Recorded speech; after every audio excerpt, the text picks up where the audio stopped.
So hello dear aspirant, welcome back to my YouTube channel. I hope आप बहुत अच्छे होंगे और बहुत अच्छा अपने अपने एग्जाम में कर रहे होंगे, एकदम मचा रखी होगी आपने।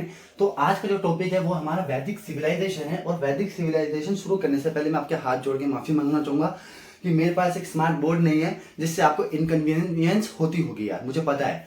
बट मेरे पास एक स्मार्ट स्टूडेंट है, स्मार्ट एस्पिरेंट है और एक स्मार्ट स्ट्रेटेजी है जिससे मैं आपकी वन बाय वन करके इतिहास को आपको बहुत घोल के पिला दूंगा विद ट्रिक के साथ। बने रहिएगा मेरे चैनल में।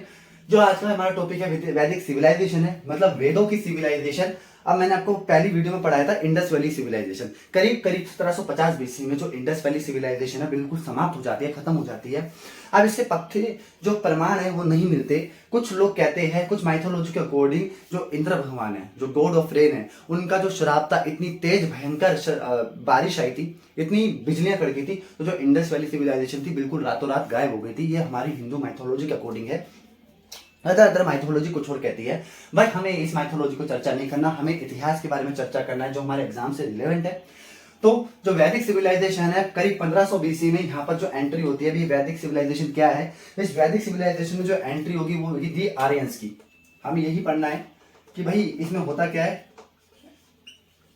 Entry of the Aryans.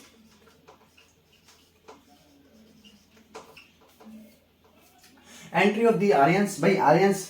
अब हमने पढ़ लिया, हम जैसे कि मैंने आपको बताया था कि इतिहास मेरे को आपको पढ़ाना है, तो इतिहास के बारे में आपको हर एक शख्स की जानकारी होनी चाहिए, तो आपको आधी चीजें तो अपने आप ही पता हो जाएगी। सपोज अगर आप किसी के बारे में जानना चाहते हो, किसी की पास्ट हिस्ट्री जानना चाहते हो, तो आपको उस इंसान को पढ़ना होगा, तो हमें आर्यंस को पढ़ना होगा। तो मैं 2 या 3 मिनट आपको लूंगा कि आर्यंस के बारे में बताऊंगा कि ये आर्यंस कौन थे। तो जो आर्यंस थे ये लिव करते थे सेंट्रल एशिया में। मैं आपको थोड़ा बताऊं, जो आर्यंस थे ये एस्पिरेंट सेंट्रल एशिया में लिव करते थे। अब ये सेंट्रल एशिया का मतलब है, तो सेंट्रल एशिया आपका आज का ताजिकिस्तान, उज्बेकिस्तान, ये सेंट्रल एशिया में लिव करते थे। अब आप देखोगे, अगर आपने मैप देखा होगा वर्ल्ड का मैप, तो सेंट्रल एशिया है। सेंट्रल एशिया के ऊपर नॉर्थ में साइबेरिया के माउंटेन है जो कि बहुत कोल्ड है, ठीक है। अगर आप साउथ में जाओगे तो हिंदकुश माउंटेन, हमारा हिमालय रीजन आ जाएगा पूरा। तो कुछ आर्यंस वहां पर रहा करते थे। अब जब 1500 बीसी का टाइम आया, तो जब सेंट्रल एशिया के जो आर्यंस है वो कुछ कहां चले गए, कुछ चले गए जर्मनी। जी हाँ, ये कुछ जर्मनी चले गए थे, और कुछ कहां चले गए थे, और कुछ आ गए थे अपने प्यारे भारत की तरफ, ठीक है। तो कुछ जर्मनी चले गए थे। तो आपने देखा होगा आज भी जो जर्मनी के लोग हैं वो संस्कृत पे बहुत ज्यादा रिसर्च कर रहे हैं, वो इनकी वजह से, क्योंकि कुछ आर्यंस जर्मनी चले गए थे। ये आपको कोई नहीं बताएगा गाइस, ये आपको कोई बता ही नहीं सकता। क्यों? क्योंकि उन्होंने इतनी हिस्ट्री इतनी करीब से सीखी नहीं। हिस्ट्री इज माई लव, तो इट दैट्स वाई मैं आपको खुल के बता पा रहा हूं। तो आपने देखा होगा जो आपके जर्मनी की जो एयरलाइंस है वहां पर आज भी स्वास्तिक का सिंबल यूज करते हैं वो लोग अपनी एयरलाइंस पे। और जब इंडिया आए थे 1500 बीसी में, 1500 बीसी में आए थे, और मैं बताऊंगा कि इनका नाम ये आर्यंस कैसे पड़ा। इनका नाम आर्यंस कैसे पड़ा, जब ये 1500 बीसी में इंडिया आए थे, तो पहली बात तो उनकी थोड़ी ज्योग्राफिकल लोकेशन के बारे में बात कर ले कि जो आर्यंस थे ना, जो ये लोग थे, मैंने अभी आपको बताया कि नॉर्थ में साइबेरियन माउंटेन, साउथ में हिंदकुश माउंटेन। या देखो चारों तरफ ही क्या है, चारों तरफ ही कोरा, ठीक है, और चारों तरफ ही ठंडी ठंड। तो यार ये लोग क्या करेंगे, यहाँ पर एग्रीकल्चर तो होगा नहीं, ये परेशान थे यार यहाँ के लोगों से, तो हंटिंग करते थे यार ये लोग बेसिकली। तो जब ये हंटिंग करते थे तो मैंने आपको हमेशा एक चीज बताई है, जैसा अन्न वैसा तन। तो जब पहली बार जब ये हंटिंग करते थे तो इन्होंने हुआ क्या था, तो इनका शरीर भी बहुत मजबूत, इतने 9-9, 10-10 फुट के ये लोग हुआ करते थे, और एकदम गोरे चिट्टे। क्यों? क्योंकि मैंने बताया ज्योग्राफी, मैंने आपको बताई ना कि चारों तरफ से एकदम स्नो ही स्नो, ठंडा ही ठंडा, तो एकदम गोरे चिट्टे। और जब पहली बार इनको पता चला कि यार इंडस रिवर के यहाँ पर कुछ गांव है, कुछ लोग रहते हैं, कुछ एग्रीकल्चर, मैंने आपको बता दिया था 1000 बीसी में ही एग्रीकल्चर शुरू हो गया था, 1000 बीसी में शुरू हो गया था।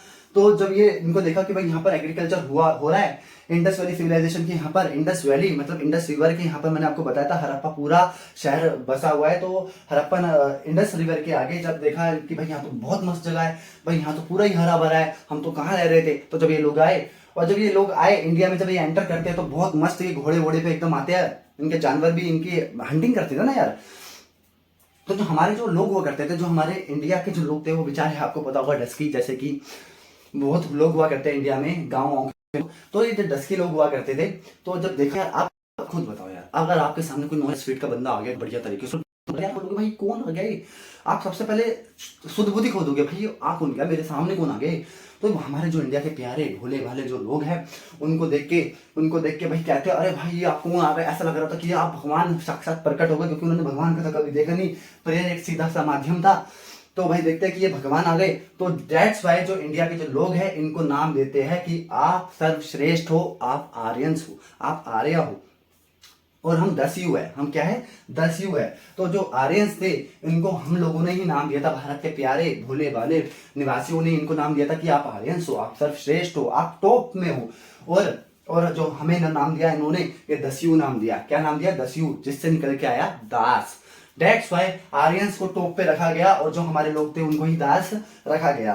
क्लियर है? इतना क्लियर है आपको कि डियर एस्पिरेंट, मैंने आपको बताया कि भाई ये यहाँ तो आ गए, अभी करेंगे क्या यार, खाली घूमेंगे फिरेंगे।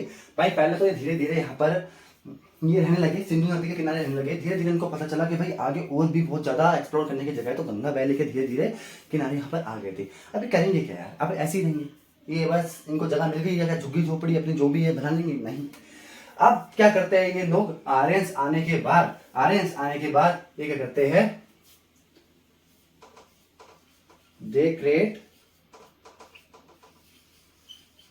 वेद। ये वेद क्रिएट करेंगे, इसलिए इस सिविलाइजेशन को वैदिक सिविलाइजेशन का नाम पाया गया। और अब ये वेद करेंगे तो अब हम सीखेंगे कि भाई इन्होंने वेद कैसे क्रिएट किया गया, क्या है वेद की परिभाषा, वेद को हम पढ़ेंगे। फिर हम अर्ली वैदिक सिविलाइजेशन पढ़ेंगे, लेटर वैदिक सिविलाइजेशन पढ़ के इस वैदिक सिविलाइजेशन को समाप्त करेंगे। तो एस्पिरेंट, अब हम पढ़ते हैं वैदिक सिविलाइजेशन का जो बहुत इंपॉर्टेंट टॉपिक है कि जो ये आर्यंस थे, आर्यंस क्या करते हैं,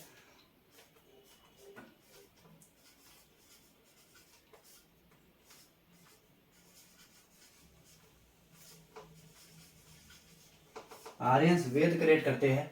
ठीक है, अब कहा गया है कि जो वेद है, वेद को किसी ने क्रिएट नहीं किया, वेद को किसी ने क्रिएट नहीं किया, वेद इज क्रिएटेड बाय गॉड। बस इसको वेद को लिखा है। अब हम वही बात करेंगे कि जो वेद है ये कैसे क्रिएट हुआ, भाई ये वेद का है। तो हम पढ़ेंगे जो वेद है, वेद इज क्रिएटेड बाय गॉड। आप क्यों बोलते हैं फिर कि भाई ये जो मेन भूमिका है वो आर्यंस की है, वो कैसे मेन भूमिका इसको समझते हैं। देखो पहले के टाइम पे क्या हुआ करता था, जो बेसिकली आर्यंस थे ये साधु भाधु जो ऋषि मुनि टाइप के जो लोग होते हैं ये वो हुआ करते थे। तो पहले के टाइम पे बहुत साल पहले, मतलब कब की बात है ये सोचो, 1500 BC की बात है। तो उस टाइम पे क्या हुआ करता, जो ईश्वर हुआ करते थे वो आकाशवाणी के रूप में बात किया करते थे कि जीवन को जीने का तरीका क्या है, जीवन व्यापन करने का तरीका क्या है, जीवन को कैसे जिया जाए अच्छे तरीके से। तो आकाशवाणी में ये सब बातें हुआ करती थी। तो जितने भी सभी लोग हैं, ये आर्यंस हैं, इनका क्या करते थे, इनको सब लिख लेते थे एक किताब में, और वहीं से क्या हो गए, वेद क्रिएट हुए। वहीं से क्या हो गए, वेद क्रिएट हुए। और इसी वेद को पढ़ना है हमें, और इसी वेद को मुझे आपको समझाना है। अब जब ये वेद क्रिएट हुए थे तो किसी लिटरेचर के द्वारा हुआ करते थे, तो ये हुआ करते थे श्रुति लिटरेचर। अब भाई ये श्रुति लिटरेचर क्या भला है, जब भी कोई स्टडी सुन के दूसरी जगह ट्रांसफर हुए उसको श्रुति लिटरेचर कहते हैं। सपोज मैं वेद पढ़ा रहा हूं, भाई वेद किसी ने देखे नहीं थे, वेद क्या थे किसी ने वेद को सुना, जैसे कि मेरे गुरुजी ने मेरे को वेद सुनाया, तो मैंने उस वेद को सुना के उसकी टीचिंग को ग्रहण करा, और मैंने क्या करा, उसी वेद को सुना के अपने स्टूडेंट्स को दे दिया। तो उसी लिटरेचर को कहते हैं श्रुति लिटरेचर। तो जो वेद थे वो भगवान के द्वारा करते थे, और किसी लिटरेचर के द्वारा ये आगे ट्रांसफर हुए, श्रुति लिटरेचर के द्वारा आगे ये ट्रांसफर हुए। ठीक है, सो डियर एस्पिरेंट, जैसे कि आपको पता है कि जो वैदिक लिटरेचर, अब हम वैदिक लिटरेचर पे आ गए कि ये जो आर्यन साहित्य उन्होंने करा क्या, इन्होंने वैदिक को लिटरेचर करा, मतलब श्रुति लिटरेचर के अकॉर्डिंग। तो जो वैदिक लिटरेचर है ये 4 पार्ट में डिवाइड है। सबसे पहले आते हैं हमारे वेद, ब्राह्मण्स, तीसरा आर्यनकार्स, और चौथा उपनिषद। अब ये चारों क्या बना है, 1 बाय 1 ऐसे मैं आपको सिखाऊंगा, ऐसा आपको मैं सिखाऊंगा कि आप कभी भूल ही नहीं पाओगे। यार आप ये सारी चीजें रखते हो, मुझे पता है, और आपको भी पता है, बट आज हम सीखेंगे जो वेद है। आपको भी पता होगा, ये सबको पता है, जितने भी वेद है हमारे 4 पार्ट में डिवाइड है, ऋग्वेद, सामवेद, यजुर्वेद और अथर्ववेद। जो ब्राह्मण है, आर्यन से उपनिषद है, 1 बाय 1 करते हैं। जो हमारे वेद है, वेद 4 वेद होते हैं, चारों को हम एक्सप्लेन करेंगे, जो हमारे एग्जाम प्रोस्पेक्टस से हमारे क्वेश्चन बनते हैं। बट फिलहाल के लिए एक मोटा मोटा और रिव्यू लेते हैं। जो वेद है 4 पार्ट में डिवाइड है, जो हिम्स एंड वर्सेस में लिखा गया है। अभी हिम्स एंड वर्सेस क्या है भाई, ये क्या बला है, ये हिम्स एंड वर्सेस क्या है? देखो, कोई भी चीज को लिखने के लिए एक पर्टिकुलर कला होती है, तो इसको हिम्स एंड वर्सेस लिखा है। आपने पोइट पोइट फॉर्म में इसको लिखा है, और वर्सेस है नॉर्मल सेंटेंस। इसको मैं बता होंगे, लाइक आपने सुंदरकांड पढ़ा होगा, और फेमस ओम उर्वारुकमेव बंधनान् मृत्युर्मुक्षयमामृतात्। तो आपने सुना, जो ये मैंने श्लोक बोला, ये मंत्र के फॉर्म में लिखा है, तो ये हिम्स हो गया। अब जो कोई बंदा इसका मतलब समझाएगा नॉर्मल सेंटेंस में, तो उसको वर्सेस बोलते हैं। आ गई बात समझ आपको? आ गई। एक और एग्जांपल लेते हैं, आपको समझ आ जाएगा। कवन सो काज कठिन जगमाई, जो नहीं होए तात तुम पाई। ठीक है, तो ये हनुमान जी का बहुत शक्तिशाली मंत्र है, जिसका मतलब होता है कि ऐसा कोई काम जग में नहीं है जो आप नहीं कर सकते। तो ये वर्सेस हो गया। जो मैंने आपको बताया, जो मंत्र था वो हिम्स हो गया, और जो मैंने आपको बताया ऐसा कोई काम नहीं है जो आप जग में नहीं कर सकते, तो वर्सेस हो गया। तो आई होप कि आपको क्लियर हो गया होगा, जो वेद है वो हिम्स एंड वर्सेस के फॉर्म में लिखा गया है, और जो हिम्स है वो मंत्र यानी कि पोइट्री फॉर्म में लिखा होता है, और वर्सेस नॉर्मल सेंटेंस होता है। तो वेद्स आपको समझ आ गए। वेद्स के बारे में ओवरव्यू में आपको मिल गया होगा, इसके वो हम डिटेल में पढ़ेंगे। तो सेकंड पे आ जाता है जो हमारा ब्राह्मण है। अब ब्राह्मण का क्या काम है? ब्राह्मण जितने भी है, ये जितने भी हिम्स एंड वर्सेस को, हिम्स को एक्सप्लेन करते हैं। किस फॉर्म में? कहानी के फॉर्म में, प्रोस के फॉर्म में। देखो यार, अभी मैंने आपको बताया, कवन सुकाज कठिन जगमाई, जो नहीं हुए तात तुम पाई। ठीक है, तो ये सब चीज किसने एक्सप्लेन करी होगी? ये हम तक जो हमें समझाया, यार ये तो मैं समझा रहा हूं ना आपको, तो मैं ब्राह्मण हो गया। तो वही वाली बात आ गई कि जो वेद्स है, वेद्स के मंत्रों को जो एक्सप्लेन करेगा वो ब्राह्मण हो गया। अभी जो मैंने आपको श्लोक मतलब समझाया, तो यानी कि एक काम मैंने किसने कर दिया? ब्राह्मण ने कर दिया। तो यही तो एक बहुत अच्छी बात थी कि जितने भी वेद्स होते थे, वेद में हमको वेद में जाति के आधार पे नहीं बांटा, हमें काम के आधार पे बांटा। इसको हम बाद में सीखेंगे। तीसरा है आर्यनकार। ये फॉरेस्ट में रहा करते थे। क्यों? क्योंकि जितने भी वर्सेस है, ये हिम्स एंड वर्सेस को समझने के लिए एक स्टडी होती है। लाइक हमको कहते हैं ना, आपको बहुत सारे टीचर कहते होंगे, अगर आपको स्टडी करनी है, अगर आपको एसएससी को पार लगाना है, तो आपको 6 महीने गायब हो जाओ, 6 महीने अपने आप को दूर कर लो, 6 महीने कमरे में बंद कर लो, तब आप सफल हो जाओगे। तो वही वेद को समझ पाना इतना आसान काम नहीं है। तो जो ऋषि मुनि थे, जो आर्यंस थे, वो कहाँ चले गए थे? वो आर्यन कास्ट मतलब फॉरेस्ट में चले गए थे रहने, ताकि वेद को अच्छे से समझाया जा सके। तो अब मैंने आपको बताया हिम्स और ब्राह्मण ने समझा दिया, भाई वर्सेस कौन समझाएगा? वर्सेस समझाएंगे उपनिषद समझाएंगे। इसमें एक्सप्लेन ऑफ वर्सेस दिया गया है। जो आर्यन कास्ट थे, ये वर्सेस को ही सीखने फॉरेस्ट में जा करते थे, ताकि उपनिषद समझा सके। और जो डिफरेंस क्या है, ये जो उपनिषद और ब्राह्मण है, जो ब्राह्मण है हमें सिखाता है कि भाई जो वेद है, वेद क्या करने के लिए लिखे गए, हमें जीना कैसे है। बट इसका आंसर भी तो हम क्वेश्चन भी तो आपसे पूछेंगे, भाई जीना है तो क्यों जीना है? वो कौन बताएगा? उपनिषद। वो वर्सेस बताएंगे कि ये काम करना है तो क्यों करना है। ब्राह्मण सबको बताएगा ये काम करना है, बट कौन बताएगा? उपनिषद, ये काम क्यों करना है। तो आपको चारों पिक्चर आपको क्लियर हो चुके हैं दिमाग में कि जो वेद है, ब्राह्मण है, आर्यन कास्ट है, उपनिषद है, ये चारों क्या कर रहे हैं। ये चारों एक, अगर आप चारों को एक एक करके रटोगे तो आपको कुछ नहीं होने वाला। चारों को आपको एक तरीके से समझना पड़ेगा कि जो वेद है, वेद हिम्स एंड वर्सेस का कलेक्शन है। ब्राह्मण हिम्स को समझाएगा, आर्यन कास्ट हिम्स और वर्सेस को अच्छे से समझाने के लिए फॉरेस्ट में चले जाएंगे बेचारे, जैसे आप आइसोलेट होते थे। और जो एक उपनिषद है, ये वर्सेस को समझाएगा। वर्सेस में हमेशा से ही एक बार गांठ बांध लेना, वर्सेस का मतलब यही होता है कि काम करना है तो क्यों करना है, और ब्राह्मण समझाएगा ये काम करना है। तो हिम्स में लिखा है कि ये काम करना है, और वर्सेस में लिखा है क्यों करना है। समझ आ गया आपको बात? ठीक है, तो अब हमारी ये पिक्चर क्लियर होती है। और जैसे कि मैंने अभी आपको बताया कि बेस का मैंने ओवरव्यू दे दिया, इसको हम डिटेल में पढ़ने वाले हैं। सो हमारा जो ऋग्वेद का डिटेल एक्सप्लेनेशन रहने वाला है। तो डियर एस्पिरेंट, डिटेल एक्सप्लेनेशन करने से पहले मैं आपको बता दूं, ये जितने भी सारे मैंने एक्सप्लेनेशन किया है, 4 से 5 सालों में सीजीएल सीपीओ वगैरह में इसके पेपर में क्वेश्चंस आए हुए हैं। तो मैंने ऋग्वेद तो पढ़ाना ही है आपको, तो वो सारे क्वेश्चन मैंने ऐसे सिस्टमेटिक तरीके से लगा रखे हैं, ऐसे सोर्स से लगा रखे हैं, जिसमें आपको ऋग्वेद तो कवर होएगा ही होगा, और जो प्रीवियस ईयर में क्वेश्चन आए हुए वो भी साथ साथ कवर होएगा। दैट्स वाई इतनी मेहनत लग रही है यार एस्पिरेंट। और आप देखोगे यार, मैं बिल्कुल स्वेटिंग में हो रखा हूँ, यहाँ पे कोई पंखा वंखा नहीं चल रहा, आपके लिए इतनी मेहनत करनी पड़ती है।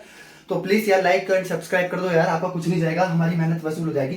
तो जो सबसे पहले जो ऋग्वेद है, ऋग्वेद के बारे में पहला फैक्ट पढ़ लेते हैं। सबसे प्राचीन, सबसे ओल्डेस्ट टेक्स्ट है हमारे दुनिया का, पूरे वर्ल्ड का। ठीक है, तो ऋग्वेद में क्या है? पूरे वेद में ही हिम्स एंड वर्सेस का कलेक्शन है। हिम्स मैंने बताया था कि जो भी श्लोक दिए हुए हैं वो पोइट फॉर्म में लिखे हुए हैं, ठीक है, और प्रोज फॉर्म में आपको ब्राह्मण समझाएंगे। तो पहला है जो Rigveda is a collection of prayer offer to Agni, Mitra, Varuna, Indra.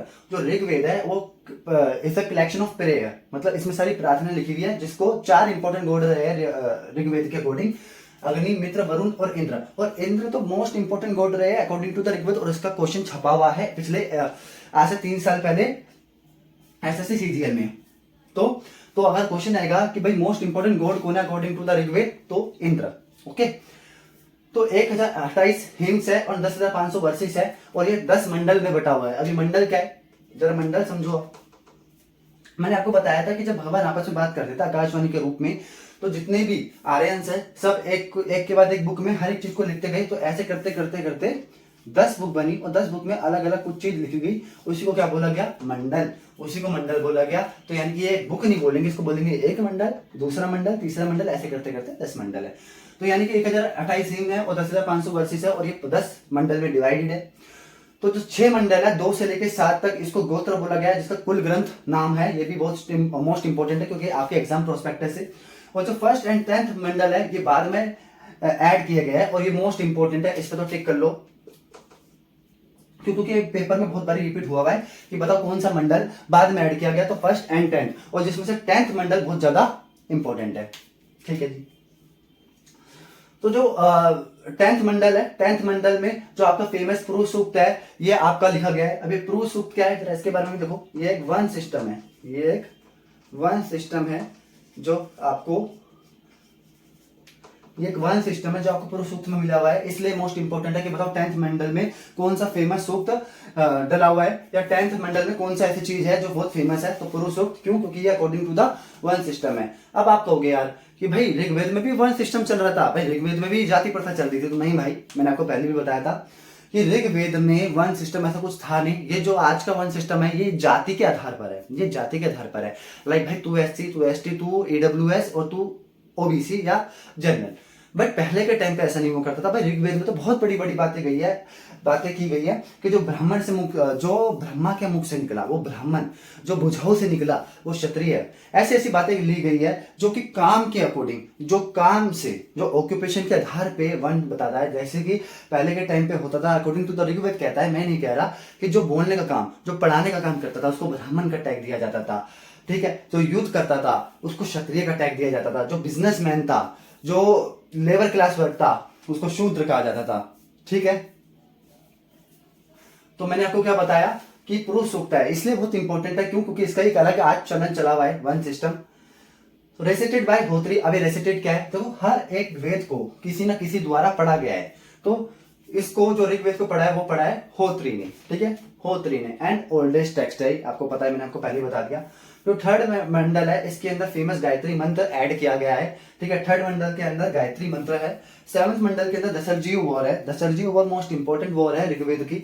आपने कहानी सुनी होगी, 2 मिनट लूंगा इस कहानी के ऊपर। दशरजीव वॉर एक राजा थे, भरत नाम के एक राजा थे। तो उनको 10 राजा मिलकर क्या करते हैं, उस पर अटैक करते हैं। मैं बहुत शॉर्ट में समझाऊंगा। 10 राजा उस पर उन पे मिलकर क्या करते हैं, अटैक करते हैं। तो जो ये भरत है, तो ये क्या करते हैं, ये विश्वामित्र जी का क्या कर लेते हैं, साथ ले लेते हैं। तो विश्वामित्र ऐसा यज्ञ करते हैं, इंद्र भगवान का आह्वान करते हैं। और Indra, as you know, Indra is related to god, thunder, बिजली। ठीक है, जो आज का थोर है वो इंद्र भगवान पहले के थे। तो इंद्र भगवान is related to rain and thunder. तो विश्वामित्र है, वे ऐसा आह्वान करते हैं कि चारों तरफ क्या होती है, बादल इबादत और बिजली कड़कती है। तो जो 10 राजा की जो सेना है वो आधी तो ऐसी खत्म हो जाती है। और जब आधी सेना खत्म हो जाती है तो भरत वेट नहीं करते, सीधा अटैक करते हो और दशरथजी वॉन जीत लेते हैं। इसका जो मंडल में जो कंटेन हुआ हुआ है ये 7th मंडल में है। ठीक है, और जो एक फेमस है, ये मोस्ट इंपोर्टेंट है, ये आया भी है आपके एसएससी सीजीएल में। जो विश्वामित्र और रिवर व्यास एंड सतलुज का जो डायलॉग चल रहा है, आपस में जो वार्तालाप कर रहे हैं, कौन से मंडल में है, तो ये नहीं, कौन से वेद में है, वो तो ऋग्वेद में इसका वर्णन है। आप देख लीजिए, स्क्रीनशॉट ले सकते हैं आप। इसके बाद हम करेंगे सामवेद।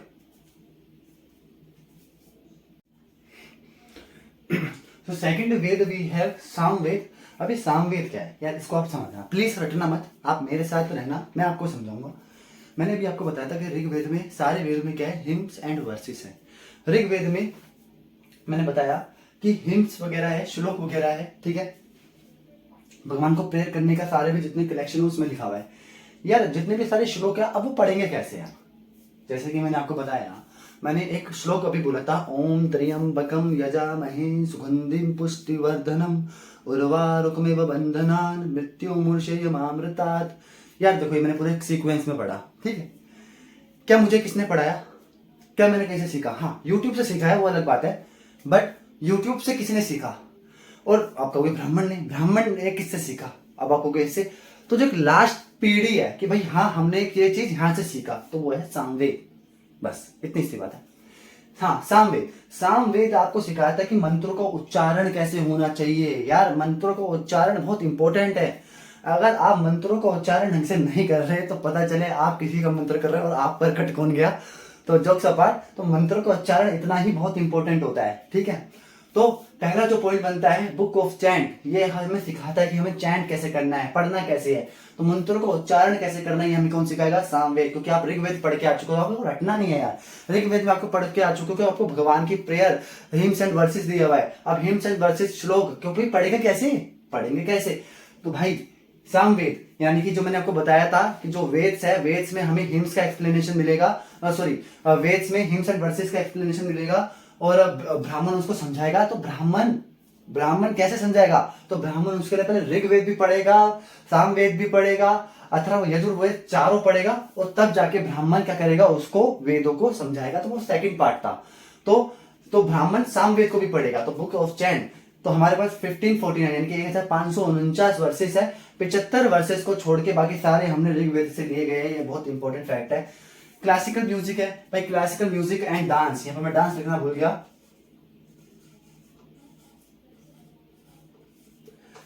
तो जितनी भी सारी चीजें हैं, music, classical music and dance, उसका भी वर्णन कहाँ मिलता है? हमारे सामवेद में मिलता है, ठीक है भाई। मैंने बताया हर एक वेद को कोई ना कोई पढ़ेगा। तो रिसाइटेड बाय उदगात्री, तो ये बहुत इंपॉर्टेंट है। गात्री मतलब गाया, सामवेद को किसने गाया? गात्री ने। तो पढ़ेगा कौन? गात्री, गाते गाते पढ़ेगा। कंप्लीट प्रोसेस ऑफ रीडिंग, तो भाई Samaveda complete process of reading है। तो आई होप कि आपको सामवेद क्लियर होगा। अब हम नेक्स्ट पे चलते हैं, अथर्ववेद पे।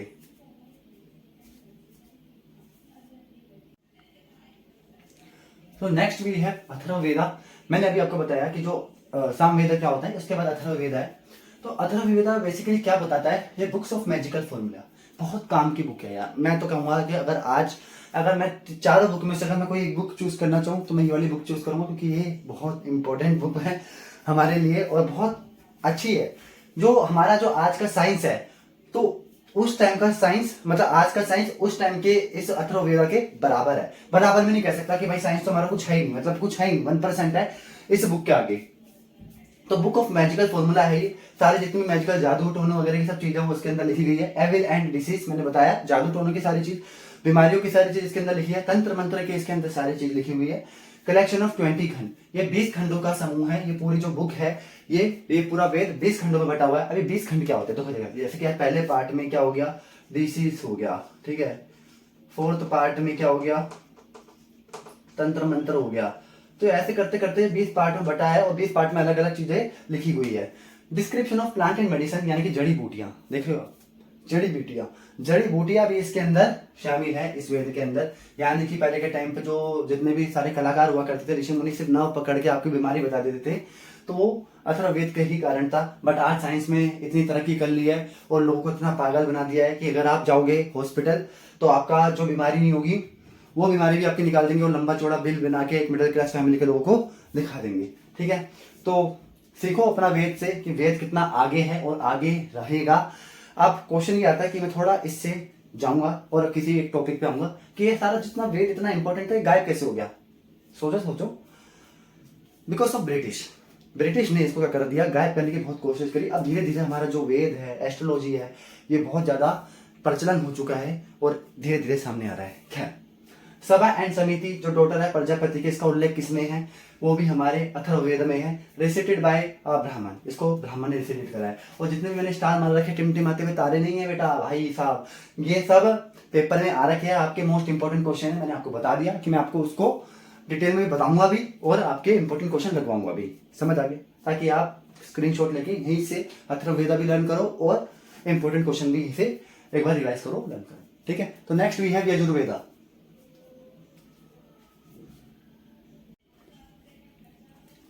तो यजुर्वेद कहता है ए कलेक्शन ऑफ सैक्रिफाइशियल प्रेयर है। भाई ये क्या होता है? भाई आपने देखा होगा जब आपके घर पे कोई आप कोई भी चीज करवाते हो, यज्ञ करवाते हो बेसिकली, तो जो ब्राह्मण आता है तो ब्राह्मण यज्ञ करने से पहले इतना बड़ा तसला लेता है, उसके अंदर बहुत सारी चीजें मंगवाता है, आपसे पूरी लिस्ट मंगवाता है। तो वो सब कहाँ से मिला? वो यजुर्वेद से मिला। ठीक है, तो कलेक्शन ऑफ सैक्रिफाइशियल प्रेयर रिचुअल वेद है, जितनी भी सारी यज्ञ की विधि वगैरह होती है वो यजुर्वेद में इसका उल्लेख किया गया है। ये दो पार्ट में डिवाइडेड है, एक कृष्णा यजुर्वेद एंड शुक्ल यजुर्वेद।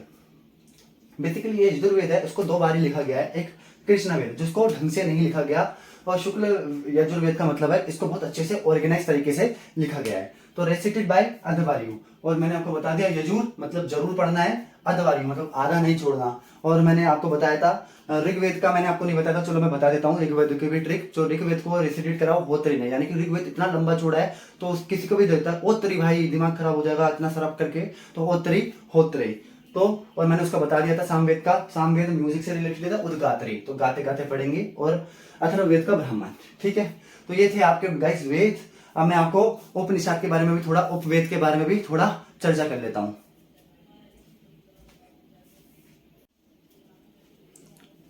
तो वेद्स के बाद हमारे पास आता है, हम धीरे धीरे लिटरेचर ट्रांसलेशन कर रहे हैं, वैदिक ट्रांसलेशन कर रहे हैं।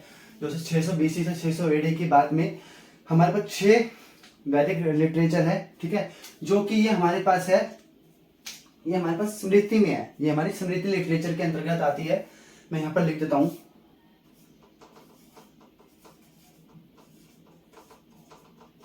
जितने भी हमने वेद वगैरह पढ़े थे वो श्रुति लिटरेचर के अंतर्गत आता था। मैंने आपको बताया श्रुति लिटरेचर होता है जब कोई बातें मुंह से पीढ़ी दर पीढ़ी ट्रांसफर हो रही होती है, और स्मृति होती है जो भी हमने लिख दिया वो ज्यो का त्यों रहने वाला है, वो स्मृति लिटरेचर के अंतर्गत आता है। तो जो 6 पार्ट है, पहला है वेदांग, दूसरा है स्मृति धर्मशास्त्र, तीसरा है महाकाव्य, चौथा है पुराण, पांचवा है उपवेदा, और छठा है षड दर्शन। ठीक है, जिसमें से सबसे जो हमारा इंपॉर्टेंट है वो है वेदांग, सबसे दूसरे नंबर पे जो इंपॉर्टेंट है वो है उपवेद। मैंने अपने 6 साल के करियर में सबसे ज्यादा क्वेश्चन इन्हीं 2 टॉपिक से देखे हैं, ये 4 टॉपिक से मैंने नहीं देखे, इक्के दुक्के क्वेश्चन देखे हैं, और एग्जामिनर यहाँ से पूछता भी नहीं है। पुराण हमारे पास 2 तरीके के हैं, एक रामायण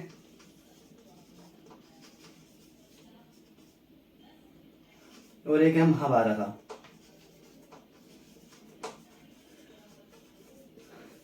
तो सबसे ज्यादा इंपॉर्टेंट फैक्ट है, सबसे ज्यादा श्लोक हिंट्स किस में दिए गए हैं? महाभारत में आप टिक लगाओगे, क्योंकि महाभारत अपने आप में बहुत बड़ी है, रामायण में नहीं है। ठीक है, तो सबसे अब इंपॉर्टेंट बात जो हम करते हुए चलते हैं, वेदांत के हम डिटेल में पढ़ेंगे और उपवेद को हम डिटेल में पढ़ेंगे, इतना ही। सो हम पढ़ेंगे अब वेदांग। वेदांग का मतलब होता है मंत्र उच्चारण। मंत्र उच्चारण कैसे करना है? अब आप कहोगे यार ये तो सामवेद में भी पढ़ाया था, तो मैं ये कहूंगा कि सामवेद को पढ़ने से पहले वेदांग पढ़ना है आपको। ठीक है, तो जो ब्राह्मण हुआ करते थे सामवेद को पढ़ने से पहले वेदांग पढ़ते थे, क्योंकि इसमें मंत्र का उच्चारण करना सही सिखाता है। मंत्र का उच्चारण, सामवेद में तो हम सिर्फ मंत्र का उच्चारण कर रहे थे, और मंत्र के उच्चारण, जैसे कि अगर आपको इंग्लिश स्पीकिंग कोर्स सीखना है, मैं आपको एग्जांपल देता हूँ, अगर आपको इंग्लिश स्पीकिंग कोर्स सीखना है तो डायरेक्ट तो आपको इंग्लिश बोलना नहीं आ जाएगी, समझ रहे हो? तो सबसे पहले जब आप इंग्लिश स्पीकिंग कोर्स सीखोगे तो आपको टेंसेस करने पड़ेंगे, नाउन करने पड़ेंगे, आपको सारी ग्रामर करनी पड़ेगी। तो जो आपको सब चीज करना पड़ेगा सीखने से पहले, स्पीकिंग करने से पहले, तो वो वेदांग है।